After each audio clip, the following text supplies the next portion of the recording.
Unit 4 तुलनात्मक राजनीति comparative politics. सो इस यूनिट के आज हम करेंगे टॉप 25 थिंकर्स, उनकी बुक्स, उनकी थ्योरीज। सारी चीज आज हम 25 जो टॉप है, ये बार बार ऐसे टॉपिक है जो एग्जाम में रेपिटेडली पूछे जाएंगे आपके यूजीसी नेट पॉलिटिकल साइंस के एग्जाम में। और अगर हम बात करें कि बुक्स की, तो बुक्स हम ईयर के साथ करने वाले हैं ताकि आपके क्रोनोलॉजी वाले क्वेश्चंस भी हो जाए, आपके फैक्चुअल क्वेश्चन भी हो जाए। अगर कोई थ्योरी आपसे पूछ ली गई है, जैसे कि समीर अमीन के बारे में बताइए, मॉरिस डुवर्जर का लॉ बताइए कि क्या है, या फिर फ्री राइडर प्रॉब्लम क्या है, सिस्टम थ्योरी क्या है, कितना इनपुट एंड आउटपुट फंक्शन बता दीजिए आप, स्ट्रक्चरल जो फंक्शनलिज्म जो गैब्रियल आर्मन ने दिया था, तो वो भी आपका कवर हो जाएगा। उसके साथ साथ हम इसको एक डिटेल्ड वे में करने वाले हैं, सो दैट अगर आपसे मल्टीपल स्टेटमेंट बेस्ड क्वेश्चन आए, एक्सप्लेनेशन कंसेप्चुअल क्वेश्चन आए, तो वो भी हो जाए। इसका मतलब है वीडियो को एंड तक बिल्कुल स्किप मत करना, बिल्कुल लग के देखना है। एक एक डिटेल आपको आज इस वीडियो की आपको याद हो जानी चाहिए, बिकॉज ये वीडियो आपके लिए बिल्कुल एक वन शॉट रिवीजन की तरह काम करेगा। चलिए स्टार्ट करते हैं, but before that welcome to my channel discover study. I am your political science mentor Preeti Bora. और अभी इससे पहले भी मैंने और भी वीडियोस करा रखी है सेम लाइन में, और पूरे डिटेल लेक्चर्स भी हैं नीचे, आप मैंने डिस्क्रिप्शन में लिंक डाल रखा है, आप एक बार जाके चेक कर लीजिए, ताकि आपका एग्जाम है ना, एग्जाम से पहले पहले आपकी पूरी रिवीजन हो जाए। उसके साथ साथ मेरी ऐप आप डाउनलोड कर लीजिए, बिकॉज ऐप में मैंने पीडीएफ डाल दी है, एंड उधर बहुत ही अमेजिंग कोर्स है, जैसे कि ऑल यूनिट नोट्स हैं। सारे हमारे जो कोर्सेज हैं, सारे हमारे जो नोट्स हैं, सारे बाइलिंगुअल हैं, बिकॉज उनको पता है हिंदी मीडियम जो स्टूडेंट्स हैं उनके लिए अच्छा कंटेंट ढूंढना बड़ा मुश्किल होता है। वो सारा चीज़ को ध्यान में रखते हुए नोट्स बना रखे हैं, दैट इज़ वाई नोट्स हमारे बहुत ज़्यादा बिक रहे हैं। चलिए स्टार्ट करते हैं सेशन। वीडियो को लाइक ज़रूर कर देना, क्योंकि मुझे पता है आपको वीडियो पसंद आएगी। चैनल को सब्सक्राइब कर लेना, नोटिफिकेशन ऑन कर लेना, ठीक है। तो चलो स्टार्ट करते हैं। फर्स्ट हमारा आज के थिंकर हैं डेविड एस्टन। डेविड एस्टन की बात करें तो इनका जो फेमस सिद्धांत है वो है सिस्टम्स थ्योरी, ठीक है ना। इन सिस्टम थ्योरी की मैं बात करूं तो सिस्टम थ्योरी इनका बुक में आया था, द पॉलिटिकल सिस्टम 1953 में, ठीक है ना। 1953 में आपका कहीं ना कहीं आप देख रहे होगे यहाँ पे एक बिहेवियरलिज्म वाला जो हमने पॉलिटिकल थ्योरी में पढ़ा था, वो भी आपका स्टार्ट हो जाता है जब हम देखना शुरू करते हैं कि जो पॉलिटिकल थ्योरी है उसको साइंस की नजरों से, कि जो अगर मैंने इंटरनेशनल रिलेशन यहाँ पे मैं बात कर लेती हूँ, या मैं कंपेरेटिव पॉलिटिक्स जो भी थ्योरी है, हमने उसको एक पूरा सिस्टम में देखना शुरू किया कि पूरा एक होल सिस्टम है। अगर मेरा ये इन्वायरमेंट है, इन्वायरमेंट में से आपका कुछ इनपुट्स आते हैं, उन इनपुट को मद्देनजर रखते हुए कुछ यहाँ पे प्रोसेस होती है। ये प्रोसेस क्या होती है ये हमें दिख नहीं पाती, क्योंकि ये ब्लैक बॉक्स के अंदर होती है, ठीक है। उसके बाद हमारा उसका सारा जैसे डिमांड है, जिस तरीके की प्रोसेस है, प्रोसेस कर कौन रहा है, उसके बेसिस में कुछ आउटपुट मिलते हैं, एंड आउटपुट का एक रिएक्शन हमें इधर फीडबैक की तरह मिलता है, जिसको हमने कम्युनिकेशन जो थ्योरी है उसमें हम साइबरनेटिक्स की तरह हम इसे पढ़ते हैं। तो ये आईआर को एक पॉलिटिकल सिस्टम बोल रखा है, a system analysis of political life भी इनकी बुक है 65 में, ठीक है। इसका ही आगे का वर्जन है। ये बोलते हैं कि जो आपका सिस्टम है ना, सिस्टम में क्या होता है, एक ऑथोरिटेटिव अथॉरिटी के अनुसार, अगर मैं लीगल बेसिस में बोलूँ, मैं इंस्टीट्यूशनल बेसिस में बोलूँ, एडमिनिस्ट्रेटिव बेसिस में बोलूँ, एलोकेट कर दी गई है वैल्यूज, काम हर एक लेवल पे हर एक लोगों को। जैसे लोगों का काम है इनपुट देना, ये प्रोसेसिंग अलग करेंगे, आउटपुट फीडबैक इस तरीके से। और इन्होंने बोला कि जो पॉलिटिकल सिस्टम है ना, वो ब्लैक बॉक्स की तरह काम करता है। ये प्रोसेस में किस तरीके से नेगोशिएशन हो रही है ये हमें नहीं पता चल पाता, हमें सिर्फ इतना पता है कि हमने ये डिमांड की थी और ये कानून आगे आ गया है, कि डिमांड्स और सपोर्ट हमारा उस तरीके से आपका जाएगा फिर सरकार को, और आउटपुट के बेसिस में, आउटपुट कैसे आता है, रूल्स पॉलिसी लॉस के बेसिस पे, ठीक है। So that is first. Second हमारे पास थिंकर आते हैं आपके पास गैब्रियल आलमंड। गैब्रियल आलमंड बहुत ही इंपॉर्टेंट थिंकर है, बिकॉज इन्होंने जो आपका डेविड एस्टन का सिस्टम अप्रोच था ना, उसको फर्दर आगे लेके गए। उन्होंने बोला कि देखो सिस्टम तो अलग बात है, लेकिन जरूरी नहीं है कि सारा सिस्टम एक जैसा ही हो, हर एक सिस्टम का अपना अपना स्ट्रक्चर होता है, और जैसा हर एक सिस्टम का स्ट्रक्चर है उस वैसा उसका फंक्शन होता है। फॉर एग्जाम्पल अगर वर्ल्ड बैंक है तो भाई वो फाइनेंशियल काम कर रहा है तो उसकी फंक्शनिंग अलग तरीके से होगी, वही यूएन अलग तरीके से काम करेगा, यूएनईपी अलग तरीके से काम करेगा। फर्दर अगर मेरा एक कोई एंगेजमेंट है, मल्टीलेटरल ग्रुप है, मिनीलेटरल है, बायलेटरल एंगेजमेंट हो रही है, तो जिस तरीके का मैं स्ट्रक्चर की बात कर रही हूँ उस तरीके का उसके काम होंगे, फंक्शंस होंगे। एंड स्ट्रक्चर डिपेंड ऑन कि किस तरीके का फंक्शन है, ठीक है। तो इनकी बुक है the politics of developing area. Obviously वो 53 में फर्स्ट बुक आई थी। उसके बाद 7 साल के बाद इसमें एक तरीके से आपका चेंज आया कि ठीक है भाई, हर एक जो डेवलपिंग एरियाज होते हैं सबका अलग अलग स्ट्रक्चर अलग अलग होता है। ऑब्वियसली ये चीज कॉमन है कि लोग डिमांड करते हैं, प्रोसेस होती है और कुछ आउटपुट आता है।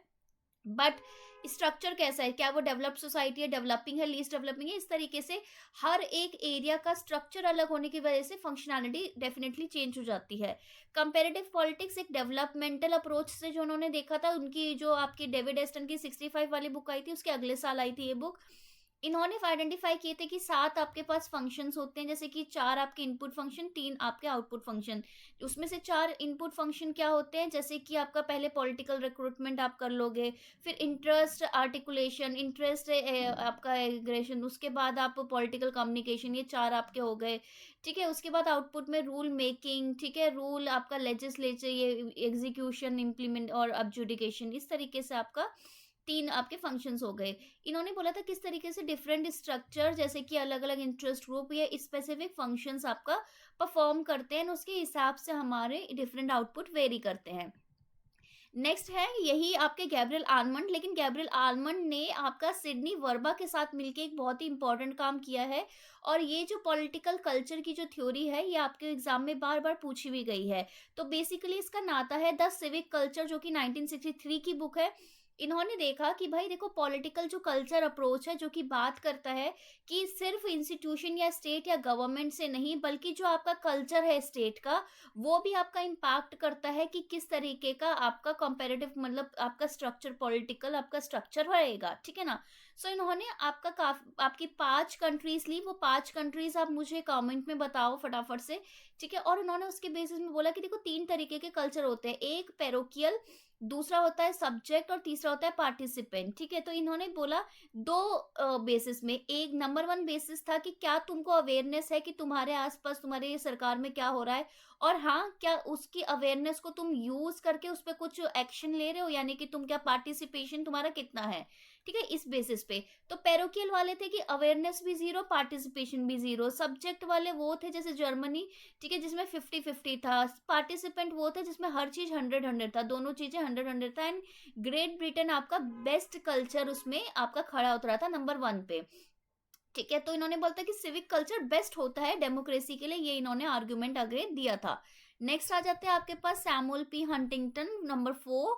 और ये बोलते हैं बेसिकली पॉलिटिकल डिके के बारे में। एक तो बात करते हैं कि किस तरीके से पॉलिटिकल पतन किस तरीके से होता है, और ये एक और बात करते हैं थर्ड वेव ऑफ डेमोक्रेटाइजेशन, ठीक है। ये वेव्स ऑफ डेमोक्रेटाइजेशन की ये बात करते हैं कि किस तरीके से अलग अलग वेव्स आई, कि फर्स्ट वेव आई, फिर देन रिवर्स वेव आई, सेकंड वेव आई, देन रिवर्स वेव आई।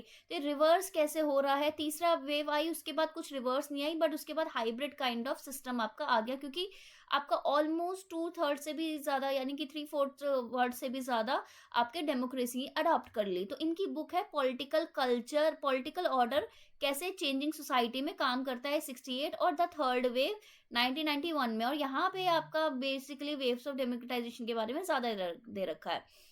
इन्होंने बोला कि पॉलिटिकल डिके क्यों होगा विदाउट, अगर इंस्टीट्यूशन, संस्थागत संस्थान वगैरह नहीं होंगे तो, और तुम्हारा रैपिड मोबिलाइजेशन आप करा रहे हो, ठीक है, लेकिन कोई संस्था नहीं है, कोई बैक करने के लिए लॉ नहीं है, सिस्टम नहीं है, तो वो पॉलिटिकल प्रोग्रेस या डेमोक्रेसी नहीं बल्कि पॉलिटिकल डिके की तरफ लेके जाएगा।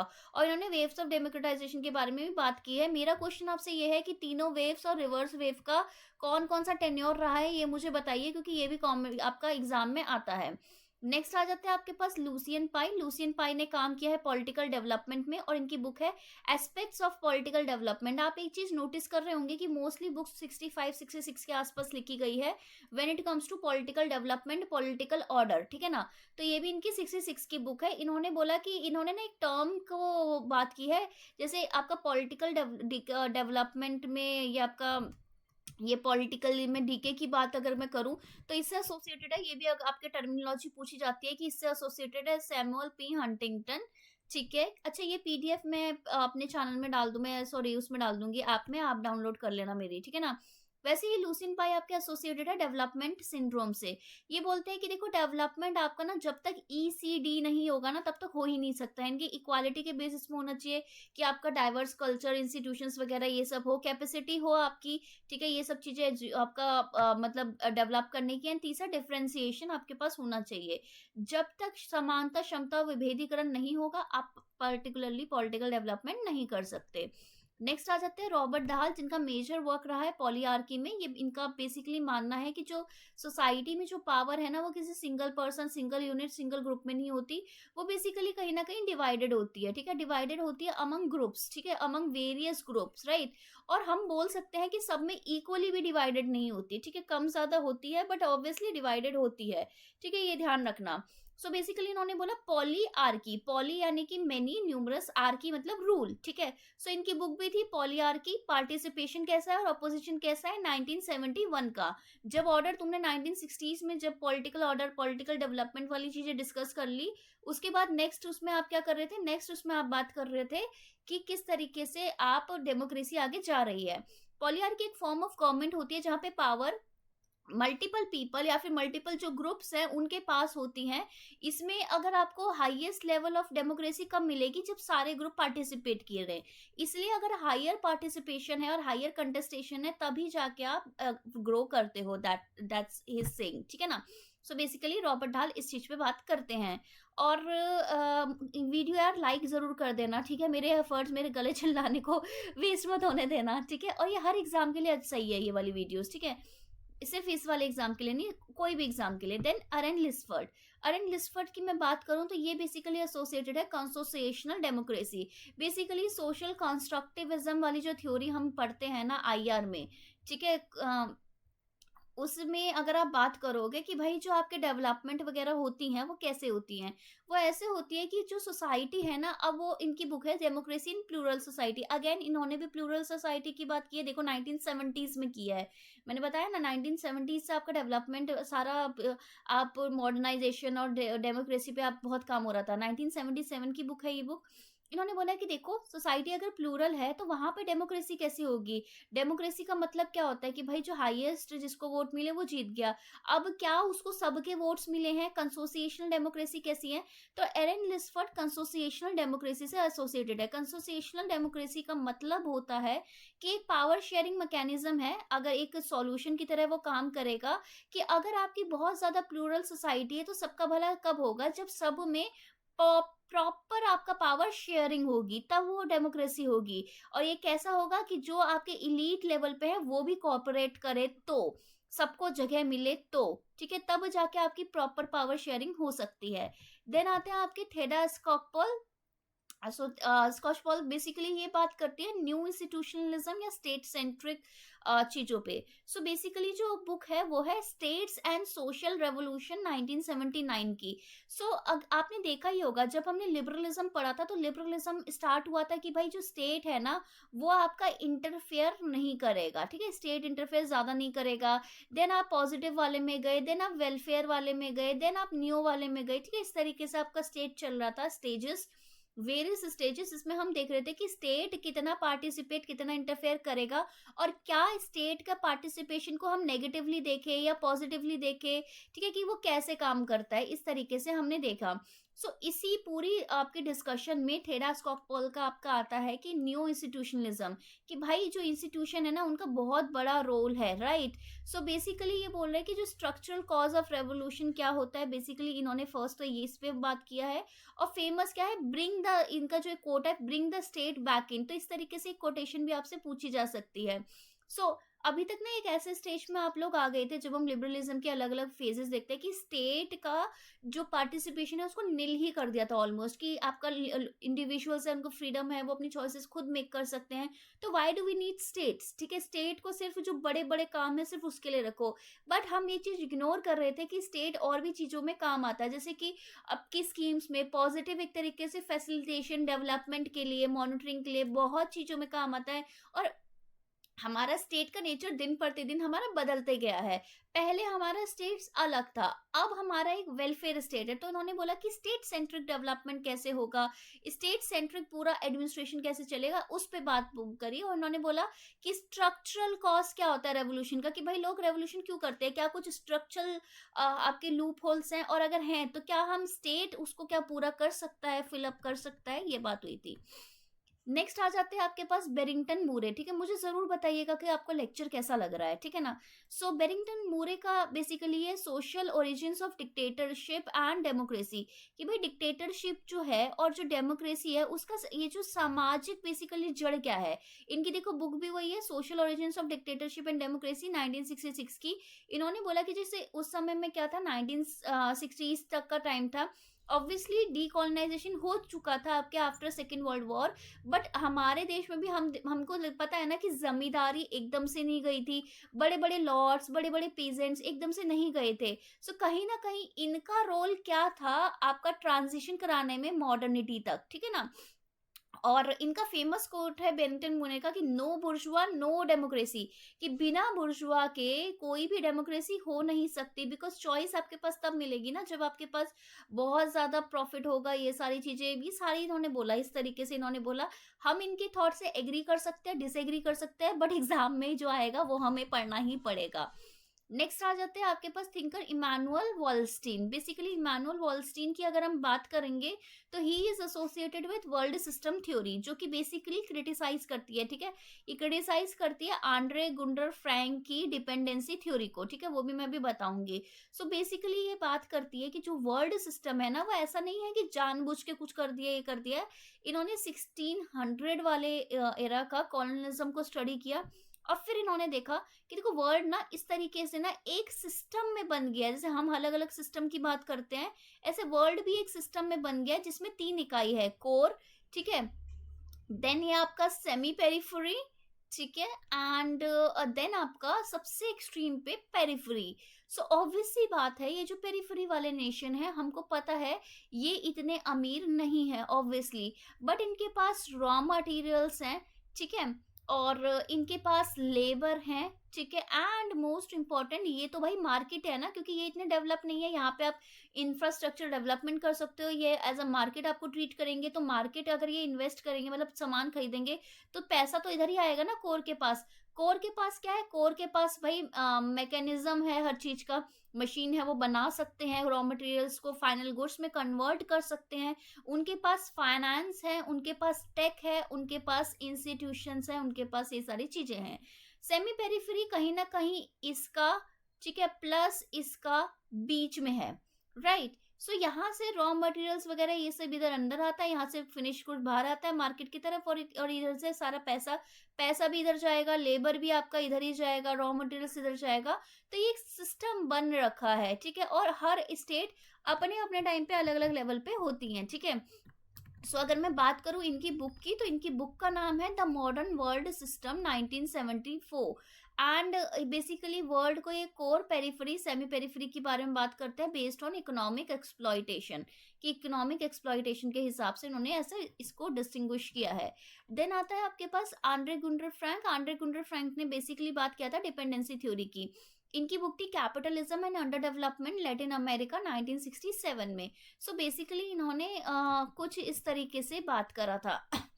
इन्होंने बोला था कि देखो एक तो कोर होता है आपका मेट्रोपोलिस, और एक आपका सैटेलाइट होती है। ये जो कोर वाली कंट्री है जिनको आप मेट्रोपोलिस भी बोलते हो, ये सेंटर है, अगेन वही वाली थ्योरी जो अभी हम ऊपर पढ़ के आ रहे हैं। एंड दिस इज सैटेलाइट, ठीक है, सैटेलाइट यानी कि पेरिफेरी, ये डिपेंडेंट है। सो इनकी ना इस तरीके से जो डिपेंडेंसी है ना वो जानबूझ के इन्होंने बोला था बनाई गई है, सो दैट ये जो कोर है ये प्रॉस्पर कर सके, ये डेवलप कर सके on the basis of these particular states. So उन्होंने बोला था अपना लैटिन अमेरिका को स्टडी करते हुए, इन्होंने बोला था कि जो डेवलपमेंट है मेट्रोपोलिस की, ये आपका जानबूझ के अंडर डेवलपमेंट करा रही है सैटेलाइट वाले में, सो दैट अगर ये अंडर डेवलप नहीं होंगे तो इनको मार्केट, ये जो कोर वाले इनको मार्केट कहाँ मिलेगी, ये इस तरीके से इन्होंने अपना आर्गुमेंट दिया था। नेक्स्ट सेम लाइन में अगर हम बात करें तो आपकी 12th आपके पास है जियोवानी सार्टोरी, जिन्होंने बेसिकली पार्टी सिस्टम पे काम किया है। इनकी बुक है पार्टीज एंड पार्टी सिस्टम 1976 की। और इन्होंने बोला था कि जो पार्टी सिस्टम है ना, इन्होंने आपका क्लासिफाई किया है based on the number of parties, कितनी पार्टी होती है, one party system, two party system, इस तरीके से। और इन्होंने बेसिकली जो काम किया है कि डिग्री ऑफ पोलराइजेशन पे।